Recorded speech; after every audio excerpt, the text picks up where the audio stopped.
आप मेरे साथ कर सकते हैं, प्रोग्राम में शामिल हो सकते हैं। और प्रोग्राम में शामिल होने का तरीका ये होता है कि आप डायल करते हैं 0334 1966 966। ये हमारे राब्ते का नंबर है। आपके कॉल्स और मैसेजेस मुझे इस नंबर पर मौसूल होते हैं, मैं उनको शो का हिस्सा बनाता हूँ। सोशल मीडिया के ऊपर हमें ज्वाइन करने के लिए हमारे फेसबुक के ऑफिशियल पेजेस हैं GPAB FM 96.6 और प्रोग्रेसिव पाकिस्तान।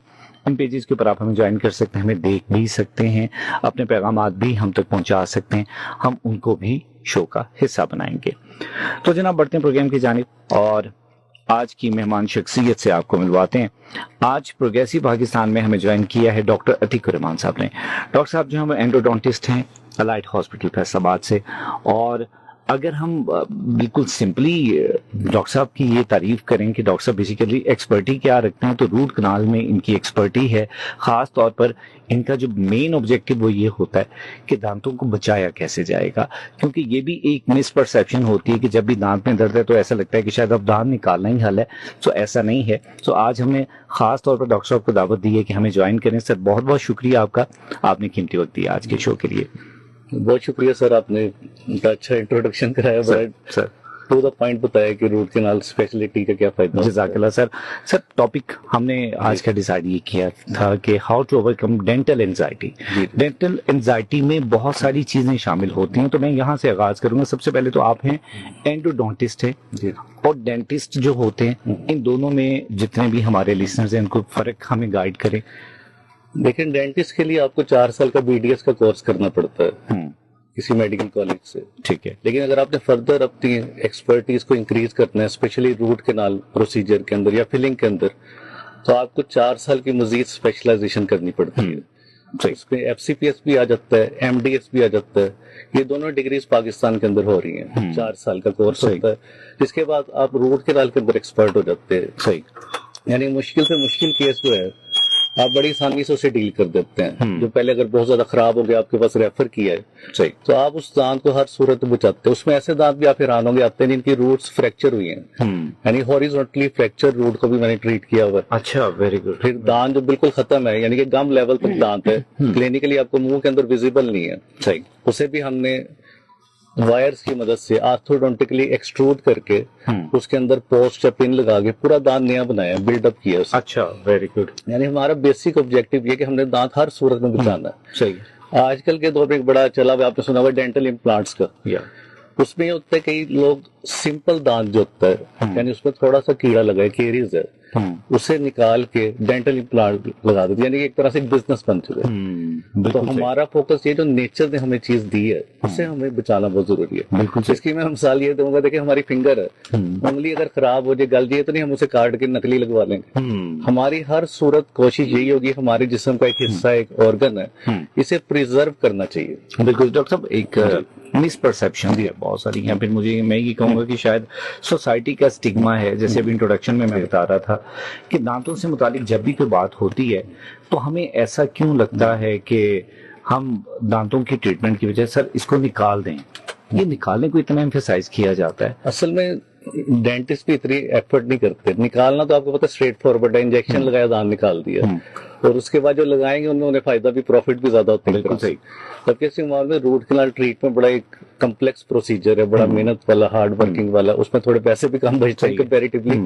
लेकिन मेरा यही है कि पेशेंट का फायदा देखना चाहिए। बिल्कुल सही है, पेशेंट का फायदा भी और इंटरेस्ट भी जो रिक्वायर कर रहा है। अच्छा, इसमें भी मुझे लगता है कि सर काउंसलिंग बहुत ज्यादा रिक्वायर, जी बहुत ज्यादा जरूरी है। हर एक पेशेंट को पता ही ना हो, जबकि शदीद दर्द उसकी पहली प्रायोरिटी यही होती है उसका दांत निकल जाए, बस दर्द से आराम आ जाए। बिल्कुल। अभी आपकी एफर्ट है, आपने उसे कैसे कन्विंस करना है, कैसे उसकी काउंसलिंग करनी है कि हम आपका दर्द भी खत्म करेंगे और दांत भी बचा सही। सर अपग्रेडेशन की अगर हम बात करें, हम डेंटिस्ट्री की ओवरऑल बात करते हैं, तो उसमें आपको लगता है कि आज के दौर में अपग्रेडेशन किस हद तक हुई है? और अगर आपकी फील्ड में, आपकी डोमेन को डिस्कस करें, तो उसमें पेनलेस ट्रीटमेंट वो क्या मुमकिन है आज के दौर में? आजकल तो ट्रीटमेंट बहुत आसान हो चुके हैं। इससे ये कि जब भी हम इंजेक्शन लगाते हैं, उसकी जो नीडल्स हैं, तो बड़ी फाइन नीडल्स आ गई, जिससे आपको प्रिक करते भी पता नहीं लगता। नीडल से पहले हम टॉपिकल जेल लगा लेते हैं, एनेस्थीसिया जो होता है, यानी ऊपर का आपका म्यूकोजा जब मांस आम जुबान में वो आपका नम हो जाता है, फिर आप बड़ी फाइन सी नीडल होती है जिससे आप प्रिक करके इंजेक्शन लगा दो, पेशेंट को फील ही नहीं होता। सर ट्रीटमेंट के हवाले से दो चीजें बड़ी मैटर करती हैं, जो भी हम शो से पहले भी बात कर रहे थे कि एक साइड पे कोई एक ऐसा नौजवान है जिसने बड़ी एफर्ट की है, उसने बीडीएस किया है, उसके बाद वो एफर्ट करके स्पेशलाइज की तरफ जाएगा। दूसरी साइड पर वो सबऑर्डिनेट है या असिस्टेंट है जिसने सिर्फ एक्सपीरियंस लिया है बट उसके पास डिग्री नहीं है, वो इन टेक्निक्स को बहुत बखूबी समझता है, लोगों का शायद उसके ऊपर एतमाद भी बढ़ जाता है क्योंकि उसकी एक्सपर्टी लेवल अच्छी है। तो ये चीज किस हद तक कंट्रोल होनी जरूरी है? इसमें तो गवर्नमेंट को इस चीज को देखना चाहिए ना। हेल्थ केयर कमीशन का अदारा गवर्नमेंट ने बनाया हुआ है, लेकिन वो भी इस चीज को नहीं करता इतना। यानी कि वो उसके ऊपर जाए, उन्हें पकड़े, उन्हें अरेस्ट करे, उन्हें इस क्लिनिक को सील करे, तो वो चीज आजकल के दौर में नहीं है। उन्हें फ्री हैंड दिया हुआ, फ्रीली अपना क्लिनिक, बल्कि मेन रोड्स पे, फैसलाबाद की जो मेन रोड्स पे उन्होंने क्लिनिक, उन्हें डर खौफ ही कोई नहीं है। उसमें भी एतमाद की बात है ना, तो शायद पेशेंट का एतमाद उधर इसलिए बनता है। इस चीज में ना मैं थोड़ा सा डेंटिस्ट को भी ये बात मशवरा देना चाहूंगा, अपनी कम्युनिकेशन स्किल स्ट्रॉन्ग करें। अच्छा, हमारी कम्युनिकेशन स्किल थोड़ी सी वीक है इस मामले में। यानी अगर आपके पास एक पेशेंट आता है, ठीक है, आप उसे डेंटल चेयर पे फौरन लिटा देते हैं और ट्रीटमेंट शुरू कर देते हैं, ठीक है। यानी उससे पहले थोड़ा सा उससे डिस्कस कम्युनिकेट करना, उसकी काउंसलिंग करनी चाहिए, उसकी अनसर्टेनिटी को खत्म करना चाहिए। अब उसे नहीं पता उसका क्या ट्रीटमेंट है, आपने लिटा लिया, इंजेक्शन लगाए, शुरू हो गए, दरम्यान उसे पेन शुरू हो गया, वो दोबारा आपके क्लिनिक पे नहीं आएगा, क्योंकि आपने पहले उससे मेंटली तैयार ही नहीं किया कि आपके साथ क्या प्रोसीजर होना है, आपको किसमें पेन हो सकता है, नहीं हो सकता है, इसकी क्या कॉम्प्लिकेशन है। बिल्कुल सही, पहले ये सारा कुछ डिस्कस कर लेना चाहिए, पेशेंट का कंसेंट लेके फिर शुरू करना चाहिए। या तो कंसेंट भी नहीं लगते। अच्छा, मुझे लगता है उससे पहले माइंडसेट बनाना बहुत जरूरी है। इसे यही कहते हैं रिड्यूस अनसर्टेनिटी, वो बेयकीनी की जो कैफियत है, उसे क्या पता क्या उसके ट्रीटमेंट होना है। ये रोड के ना लिया फॉर एग्जाम्पल, उसे नहीं पता कि रोड्स को क्या करना है, रोड्स को तोड़ना है, क्या करना है, यानी ड्रिल कर रहे हैं रोड्स के अंदर तक, थोड़ा सा उससे काउंसलिंग बहुत जरूरी है। सर, दो वर्ड्स बड़े पेशेंट के लिए ना अहम होते हैं, एक एंजाइटी का जिसको हम अभी डिस्कस कर रहे हैं, दूसरा फोबिया का कि वो डरते हुए डेंटिस्ट के पास जाएगा नहीं। तो इन दोनों से कैसे निकला जा सकता है, या क्या बेसिक गाइडलाइन हो सकती है कि पेशेंट को बताया जाए कि इसको अगर आप करेंगे तो शायद बहुत सारी खतरनाक बीमारियों से बच सकते हैं? अच्छा, ये दोनों में डिफरेंस है, लोग इसे थोड़ा ना कंफ्यूज कर लेते हैं। एंजाइटी फर्स्ट स्टेप है, अगर आप उस लेवल पेशेंट को अर्ली आप नहीं करते ट्रीट, तो वो कन्वर्ट हो जाती फोबिया में, ठीक है, तो उसे ट्रीट करना काफी मुश्किल होता है। और एंजाइटी बेसिकली होती है कि आप उसे पता नहीं होता उसके साथ क्या होना है, इस तरह मैंने पहले बताया, प्रोसीजर की नौयत का नहीं पता। दूसरा, जो इर्द गिर्द उसके लोग होते हैं, कोई नेबर्स होते हैं, या स्कूल अगर बच्चा है तो स्कूल में जो उसके क्लास फेलोज होंगे वो उसे डरा देते हैं, ठीक है। मैंने पहले दांत निकलवाया, बड़ा पेन हुआ, ब्लीडिंग नहीं रुक रही थी, दांत निकलवाने के बाद पेन पहले से भी बढ़ गया, या ट्रीटमेंट कराया तो पहले तो पेन थोड़ा था, पेन पहले से भी ज्यादा हो गया, तो इस खौफ से वो तो जाएगा नहीं डेंटिस्ट के पास। तो इसके लिए जब भी पेशेंट आपके पास आता है तो उसे थोड़ा सा चीजों के बारे में बताना चाहिए। इसे कहते हैं टेल शो डू। बिल्कुल सही, यानी उससे दिखाओ तो सही क्या चीज है। या अगर उसका कोई रिश्तेदार का ट्रीटमेंट हो रहा है तो उससे पास खड़े होकर दिखा दे, कहते हैं मॉडलिंग, यानी उसके सामने ट्रीटमेंट हो रहा है, ठीक है, उसको तो दिखाया जाए कि ये हो रहा है, उसे पेन ही नहीं हो रहा, बड़े कंफर्टेबल एनवायरनमेंट में और बड़ा कंफर्टेबल ट्रीटमेंट करवा रहा है, तो इससे भी उसे थोड़ा ना तसल्ली हो जाती है पेशेंट। इस तरीके से फोबिया को खत्म किया जा सकता है। सही। डॉक्टर साहब, दांत में दर्द की कौन सी ऐसी अलामात हो सकती हैं जो बहुत खतरनाक भी साबित हो सकते हैं, जिनका शायद हमें इल्म नहीं होता? सबसे खतरनाक तो ये देखिए, जब आपके मुंह में एकदम स्वेलिंग हो जाती है, पस पड़ जाती है, बल्कि कई तो गम से दांत के अंदर से येलो कलर की पस आ रही होती, उसके अंदर बड़े खतरनाक किस्म के बैक्टीरिया जो यूनिकली ओरल कैविटी में मुंह के अंदर ही होते हैं। जब ये ब्लड के अंदर शामिल होकर जाएंगे तो हार्ट की डिजीज भी करते हैं, स्ट्रोक, फालिज जैसी चीज कर सकते हैं, और भी कई ऐसी बीमारियां जो आपको पहले नहीं थी, लेकिन दांत की इन्फेक्शन से आप उसमें मुब्तला हो गए। सही है, तो ये सबसे खतरनाक चीज है, इसलिए फौरन अपने डेंटिस्ट को कंसल्ट करना चाहिए जब भी आपकी एकदम स्वेलिंग हो जाए। सही। या पस आ रही हो ना, वो बड़ी डेंजरस चीज है आपको। सही। डॉक्टर साहब, दांतों की सफाई के हवाले से तरीकाकार इतना क्लियर इसलिए नहीं होता कि मैसेजेस बहुत सारे आते हैं। अब तो आज तो सोशल मीडिया भी है। ये वैसे आपने बहुत ही अच्छा सवाल किया कि मैं रोज इस चीज पर स्ट्रेस देता हूँ कि इतनी महंगी महंगी कंपनीज हैं, टूथपेस्ट बनाने वाली, टूथब्रश बनाने वाली, टूथ पाउडर आजकल तो कम यूज होता है, लेकिन कभी किसी ने ना टेक्निक नहीं बताई। बिल्कुल ऐसे ही है कि आपने किस तरह ब्रश, कौन सा टूथब्रश होना चाहिए और किस तरह दांतों को साफ करना चाहिए। सही है। जिस तरह पेशेंट की मैं स्केलिंग कर देता हूँ, सफाई कर दी, दांतों की स्केलिंग कर दी, पॉलिश कर दी, और महीने बाद दोबारा मेरे पास आ जाता है कि मेरे दांत वैसे, उसकी वजह से दांत साफ करेगा तो होंगे, उसे ब्रशिंग टेक्निक ही नहीं पता। ठीक है, तो इसके लिए हमारे मॉडिफाइड बास टेक्निक करते हैं, जो नाम हमारी टर्मिनोलॉजी, उसमें होता है कभी भी हॉरिजॉन्टल ब्रशिंग नहीं करनी, हमेशा वर्टिकल करनी है, 45 के एंगल पे ब्रश को तिरछा करके ना ऊपर से नीचे की तरफ अपने दांतों को अच्छी तरह साफ करना। सही है।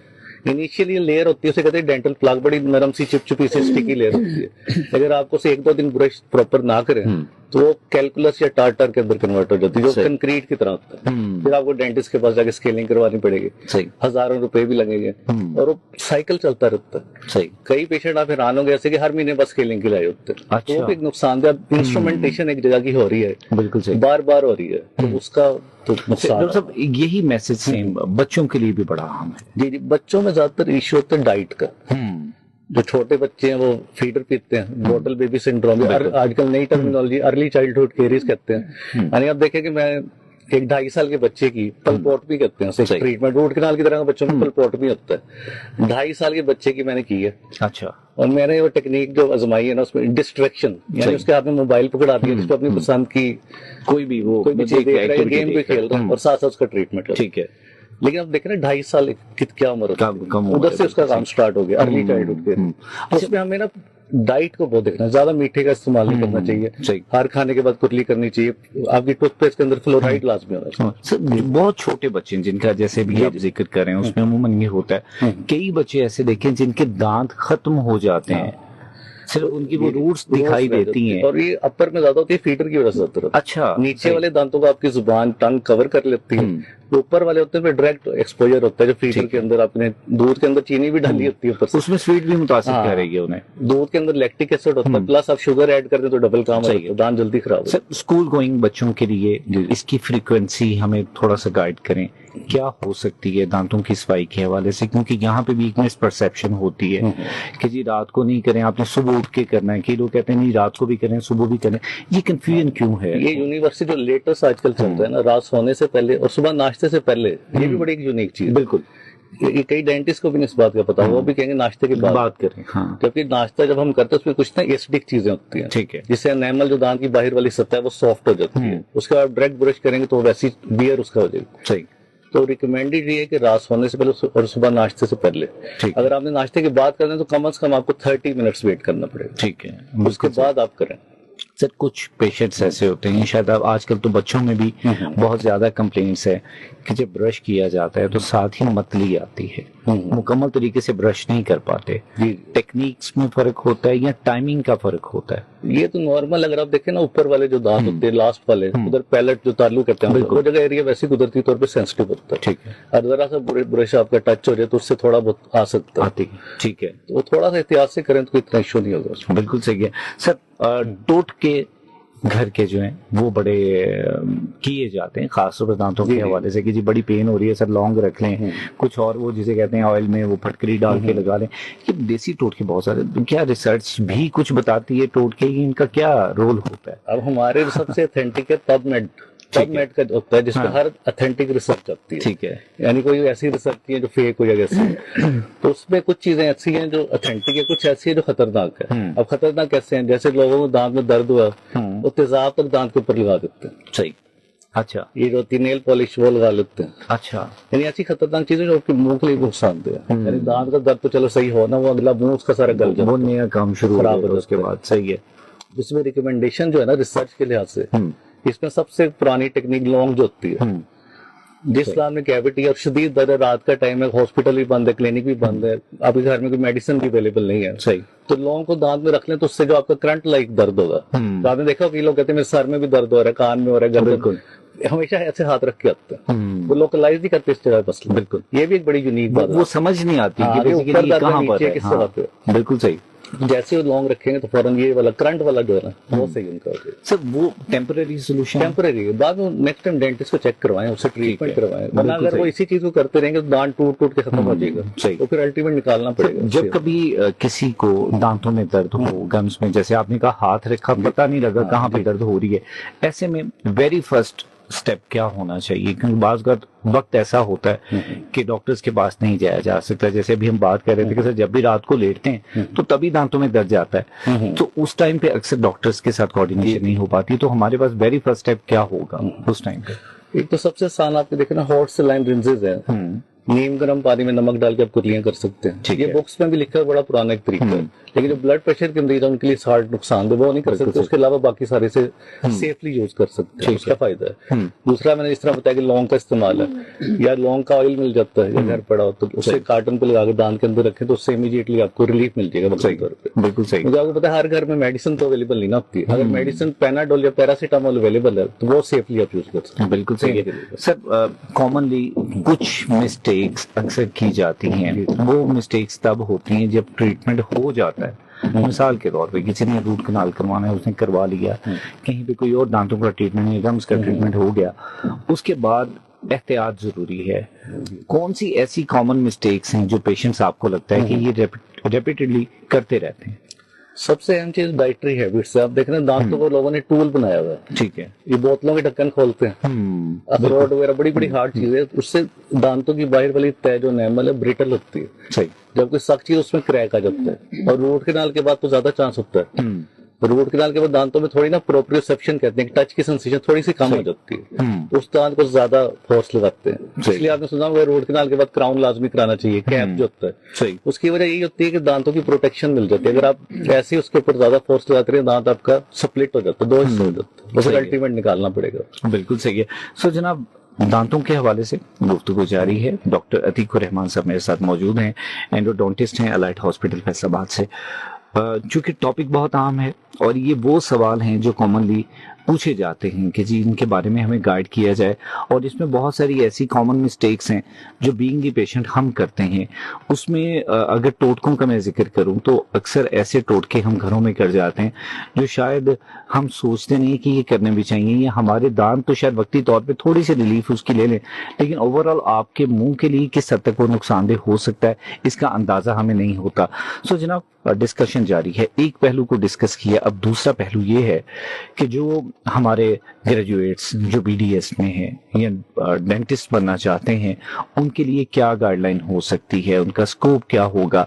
फिर हम अपनी कम्युनिटी को भी डिस्कस करते हैं, लाइक हम फैसलाबाद में मौजूद हैं, फैसलाबाद की सराउंडिंग में जिस तरीके से डेंटिस्ट्री के ऊपर काम हो रहा है वो किस हद तक सेटिस्फैक्ट्री है, या फिर आने वाले दौर में जिसको अपग्रेडेशन का दौर कहा जाता है इसमें ये चीजें मजीद कैसे इंप्रूव हो सकती हैं। डिस्कशन जारी है। अभी वक्त हुआ एक शॉर्ट ब्रेक का। इस दौरान आप मेरे साथ रब्ता करते हैं 0334 1966 966 पर। सो कहीं जाइएगा मत, मिलते हैं जी। Welcome back. आप सुने प्रोग्रेसिव पाकिस्तान वेव एफएम 96.6 पर, और मैं हूं फारूक शेख।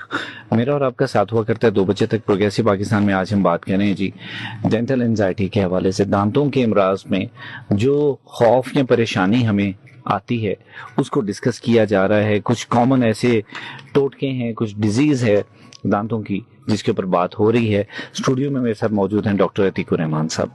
सो जनाब, कुछ मैसेजेस मेरे तक पहुंचे हैं, कुछ कॉल्स हैं, उनको शो का हिस्सा बनाते हैं, उसके बाद वापस आएंगे अपने डिस्कशन की जानिब। हमें कॉल कर रहे थे जनाब आबिद साहब 240 चदर से, और ये रेगुलर हमें सुनते हैं, शो को पसंद करने। अभी भी कॉल कर रहे थे, इनकी कॉल मुझसे मिस हो गई है सर, बहुत शुक्रिया आपका राब्ता करने के लिए। एक और हमें कॉल मौसूल हुई, इन्होंने नाम नहीं बताया। इन्होंने एक सवाल पूछा है डॉक्टर साहब से। इन्होंने कहा है कि सर 60 इयर्स में अगर कोई पेशेंट है तो उसके सामने वाले दांतों में दर्द होता है लेकिन वो हिलते नहीं है, इसका कोई इलाज बता दें।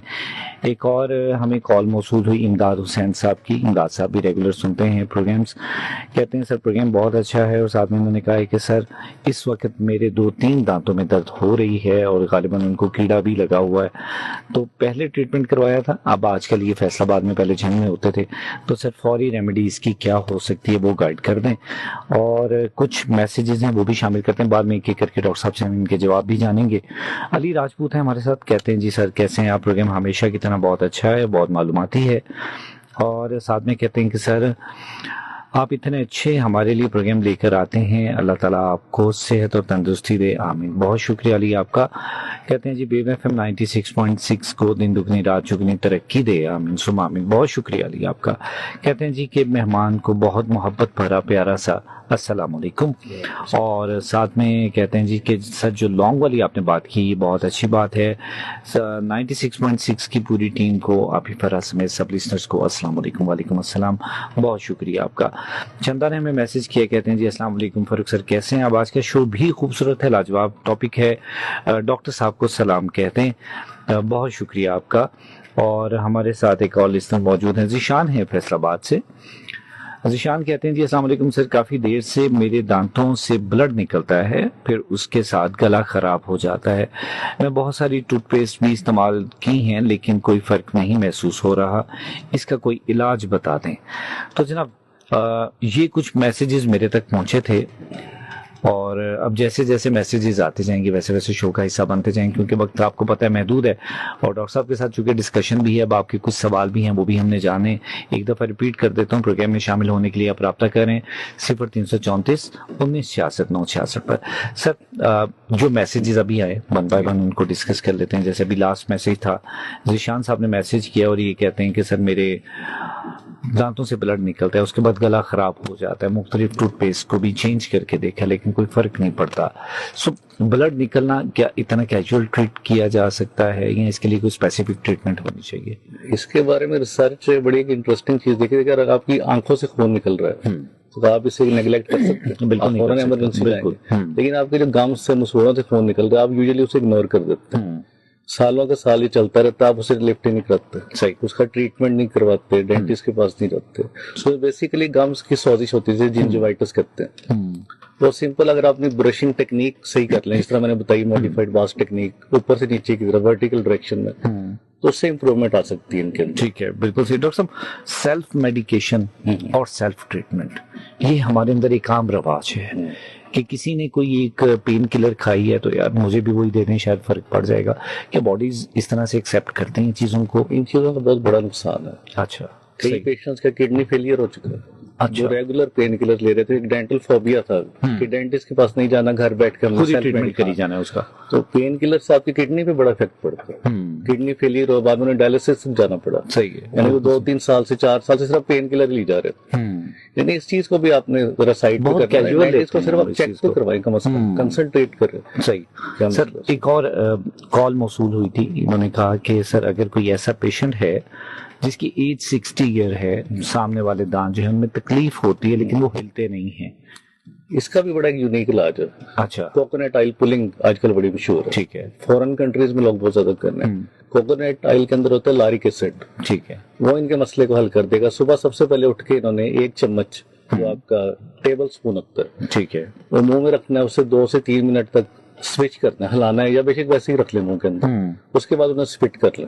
ठीक है, डेली की रूटीन बुला लें ब्रशिंग से पहले, तो ये सारे मसले इनके क्लियर। अच्छा, ये जो दांतों की पेन है जिसमें दांत हिलते नहीं है, ये किसी भी पेशेंट के लिए हो सकती है? एज फैक्टर इसमें मैटर करता है, जैसे भी आपने उसका हल बताया? बेसिकली इसमें ब्रशिंग टेक्निक का इश्यूज आता है, एज का फैक्टर कम होता है। ठीक है, यदि अगर आप कोई हार्ड ब्रश यूज कर रहे हैं, उससे भी ट्रामा होता है, आपके गम्स इन्फ्लेम्ड होते हैं। अगर दांत हिलते नहीं तो इन्हें सिंपल जिंजिवाइटिस होगा। उससे अगली स्टेज होती है पेरियोडोंटाइटिस, पायरिया, उस पर दांत आपके हिलते हैं। अभी अर्ली स्टेज में इनका रिवर्सिबल है, इजीली सही हो जाएगा। सर इमदाद हुसैन साहब हमारे साथ थे, इन्होंने कहा कि सर मेरी इस वक्त 2-3 दाढ़ों में कीड़ा लगा हुआ है। सो मैं पहले तो इनकी बात सुनकर थोड़ी सी मुझे हैरानी हुई कि एक आध हो तो बंदा ट्रीटमेंट की तरफ जाता है, इनकी 2-3 है। सेकंड इन्होंने कहा कि सर अब उसको दिखाया था पहले, वो ट्रीटमेंट हुआ, ठीक होगी, अब दोबारा फिर हो रही है, इंस्टेंट क्या होना चाहिए वो गाइड करते हैं। और नो डाउट परमानेंट ट्रीटमेंट पे तो स्पेशलाइज या किसी डॉक्टर के पास जाना जरूरी है। इस पे भी नई रिसर्च जो है गार्लिक पेस्ट पे है। अच्छा, गार्लिक के अंदर एलिसिन होता है, ठीक है, बड़ा स्ट्रॉन्ग एंटीबायोटिक, नेचुरल है, कोई आपको साइड इफेक्ट्स नहीं होगा उसका। गार्लिक की पेस्ट को आपने दांत की कैविटी के अंदर लगा देना, तो खासतौर पर उन दांतों में जिनके नीचे इन्फेक्शन है, ठीक है, तो आपको क्विक रिलीफ मिल जाएगा। ये रिसर्च से प्रूव है। लहसुन का पेस्ट, हाँ, गार्लिक लहसुन, ठीक है। यानी आप देखें ना कितनी नेचुरल चीज है, हमारी फायदेमंद है, और रिसर्च से साबित भी किया। सही है, ये कुदरती चीजें जिनको अप्लाई करने से बहुत सारे प्रॉब्लम्स का हल निकल सकता है, लेकिन अनफॉर्चुनेटली इस तरफ हम जाते नहीं हैं। एक और हमें मैसेज मौसूल हुआ है, तसद्दुक है हमारे साथ फैसलाबाद से, कहते हैं सर मैं ज्यादातर मसवाक इस्तेमाल करता हूँ, उससे कोई नुकसान तो नहीं होता?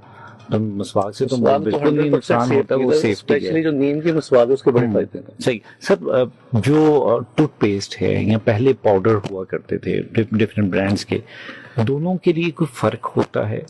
असल में टूथ पाउडर जो पहले चलते हैं उसके अंदर एब्रेसिव्स बहुत ज्यादा थे, रगड़ने वाले ज़रात, उससे आपके दांत सेंसिटिव हो जाते थे, माइक्रोस्कोपिक उसमें डिप्रेशन से बन जाते थे। उससे जो अच्छे खासे दांत बाद में आपको हर टाइम ठंडा गर्म लग जाए, इसीलिए उससे आहिस्ता आहिस्ता आप देखें ना, नहीं मार्केट में आपको नजर नहीं आउट हो गया, बिल्कुल सही है, नजर आएगी। और वो भी वो सिलेक्ट करनी चाहिए जिसके अंदर एब्रेसिव्स कम हो, वरना कई पेस्ट ऐसी आप एक दिन करें तो अगले दिन आपके लिए खाना खाना मुश्किल हो जाता है, इतने ज्यादा उन्होंने एब्रेसिव्स डाले। सही सर, अब आते हैं, चूंकि वक्त बड़ा महदूद है, दूसरे साइड पर आते हैं गाइडलाइन की तरफ। बच्चों के लिए, ग्रेजुएट्स के लिए, डेंटिस्ट्री का शोबा मुंतखब करने वालों के लिए बेसिक ऑब्जेक्टिव क्या होना चाहिए? क्योंकि अमूमन ये होता है कि जो बच्चा एफएससी करता है उसके बाद उसने ये सोचना है कि मुझे एमबीबीएस करना है, मुझे डॉक्टर ही बनना है। बीडीएस की तरफ एक तो रुझान कम जाता है, दूसरी बात ये कि हमें स्पेशलाइज्ड करने के लिए फैसलाबाद से बाहर निकलना पड़ेगा। सो क्या बेसिकली होना चाहिए उसके लिए?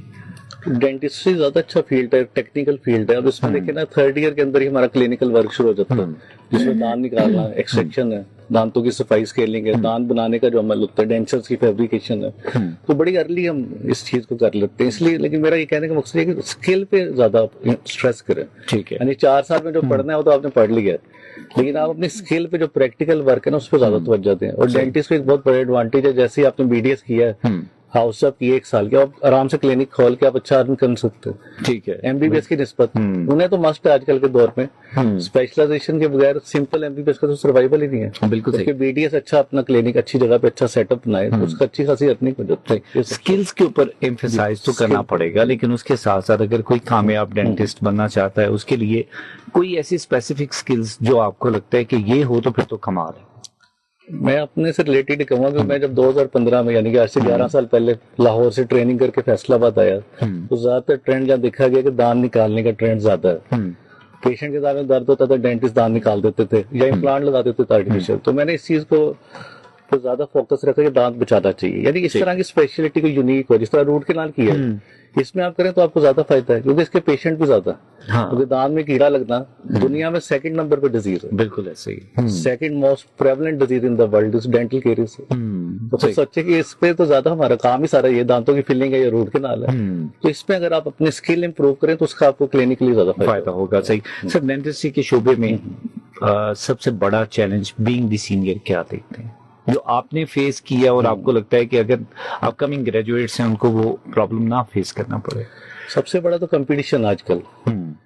उसके लिए आपको सोशल मीडिया को लाजमी टच करना चाहिए, यानी आप जो भी प्रोसीजर कर रहे हैं या सिंपल आप ब्रशिंग टेक्निक अगर देखते हैं वो आप किसी भी इंस्टाग्राम पे, फेसबुक पे, यूट्यूब पे आप लोगों को बताएं कि प्रॉपर आपने किस तरह ब्रश करना है, कौन सा टूथब्रश होना चाहिए, कैसी पेस्ट, बेसिक से लेके बाकी प्रोसीजर आपको दिखा, जो आप कर रहे हैं सही वो आप उन्हें दिखाएं कि दांतों की स्केलिंग कैसे होती है, कोई उसमें पेन नहीं होता, बल्कि आपके दांत पहले से बेहतर हो जाते हैं, हिलना भी कम हो जाते हैं। ये सबसे बड़ा एडवांटेज है। यानी अगर दांत निकालते पेनलेस डेंटिस्ट्री आप कर रहे हैं, आपने इंजेक्शन लगाया, पेशेंट को फील नहीं हुआ और आपने बड़े आराम से दांत निकालते, उससे पेशेंट का भी फोबिया भी खत्म होगा। इससे सही है, जो अनसर्टेनिटी की ना कि पता नहीं क्या मेरे साथ होना है, वो चीज क्या हो गया, बहुत बेहतर है। सर डिटर्मिनेशन लेवल बड़ा मैटर करता है, खास तौर पे जब आप एफएससी के बच्चों को देखते हैं मेडिकल के, तो हमें लगता है कि ये बच्चे अब चूंकि डॉक्टर्स बनना चाहते हैं, उस ट्रैक पे आना चाहते हैं, उनके लिए खास डिटर्मिनेशन रिक्वायर्ड होती है।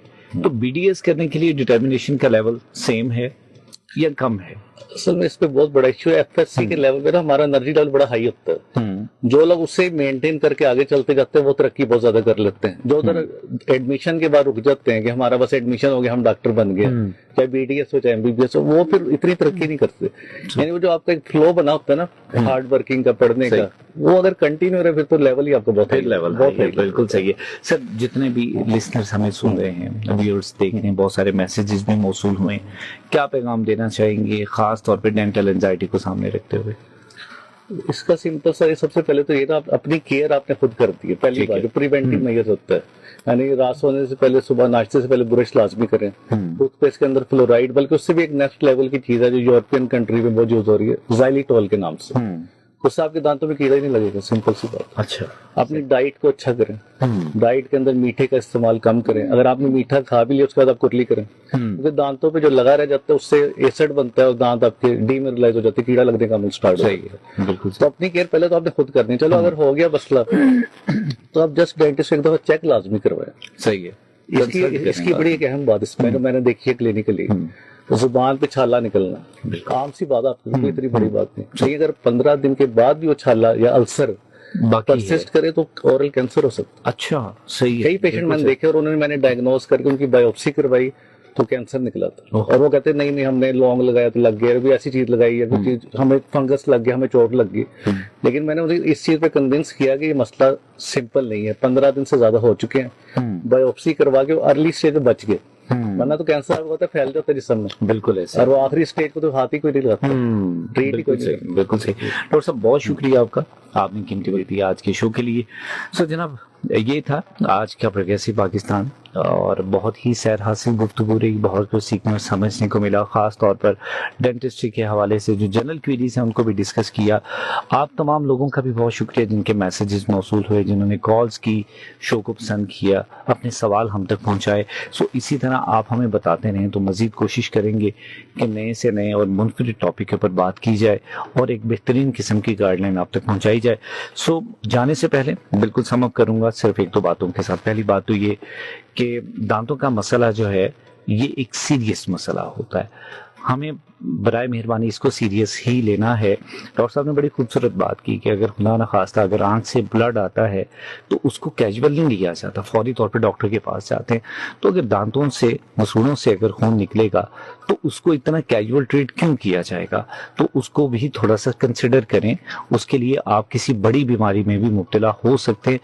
सेकेंडली, अगर कोई आपको दांतों का मर्ज है तो उसको इतना प्रिवेल ना करें, उसको इतना लंबा मत लेकर चले कि वो किसी और बीमारी में मुब्तला हो जाए। जैसे अभी डॉक्टर साहब कैंसर का जिक्र करें कि बाज़ औक़ात ये होता है कि छोटा सा एक मुंह में छाला भी कहीं बन जाता है, बहुत देर तक बना रहता है, और हम उसको बड़ा ऑर्डिनरी सा मामूली तरीके से उसको ट्रीट करते हैं कि कोई बात नहीं, छाला ही तो निकला है, लेकिन वो मीनवाइल मुंह का कैंसर भी बन सकता है, उसमें ऐसे भी बैक्टीरियाज होते हैं। तो इस चीज की केयर भी बहुत जरूरी है। और वेरी लास्ट एंड फाइनल, जो सेल्फ रेमेडी है वो मत करें, अपने आप चीजों को, अपने आप टोटकों को, देखा देखी मेडिकेशंस को अपने ऊपर अप्लाई ना करें। ये आपके लिए इंतहाई जानलेवा साबित हो सकती है, क्योंकि आम फहम ये भी रुझान पाया जाता है कि जब भी दांतों में दर्द किसी के होता है तो उसको लगता है कि साथ वाले ने अगर कोई मेडिसिन ली थी तो चलो मैं भी ये मेडिसिन लूंगा, शायद फर्क पड़ जाएगा, इससे ठीक हो जाएगा। तो ऐसा नहीं होता। मैं हमेशा कहता हूं कि हम इंसान हैं, हमारा बॉडी मैकेनिज्म, हमारा पूरा इंटरनल स्ट्रक्चर जो है वो दूसरे से मुख्तलिफ है। जब पूरा सिस्टम चेंज है तो मेडिसिन सेम कैसे इफेक्ट कर सकती है। सो आपकी डाइट, आपका पूरा इंटरनल सिस्टम उसके मुताबिक आपकी मेडिसिन को एक्सेप्ट करता है, तो इस चीज़ का बहुत सारा ख्याल रखें। सो आज के प्रोग्राम का वक्त ख़त्म हो जाता है। अभी आपसे इजाज़त चाहूँगा, मेरी आपसे मुलाकात